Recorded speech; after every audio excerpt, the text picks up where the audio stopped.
आपल्या डुगूची तब्येत अचानक खूप जास्त बिघडली आणि सध्या बाहेरचं वातावरण अचानक बदलतंय ना, त्यामुळे लहान मुलांवर लगेच परिणाम होतो आणि तिला असा त्रास होत होता. त्यामुळे आम्ही अजिबात उशीर केला नाही. लगेच आम्ही वासू हॉस्पिटलला निघालो आणि ते लहान मुलांचे स्पेशालिस्ट डॉक्टर आहेत आणि डुगूची जेव्हा जेव्हा तब्येत बिघडते ना, तेव्हा तिला आम्ही याच हॉस्पिटलमध्ये आणतो आणि इथे या डॉक्टरांनी औषधं लिहून दिली ना, लगेच तिला फरक पडतो.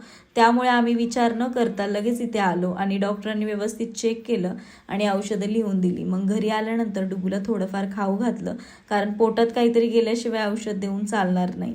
त्यानंतर तिला वेळेवर औषधं दिली आणि औषध म्हटलं की अंगावर काटा येतो, पण आज तिने व्यवस्थित औषध घेतलं आणि गाढ झोपली.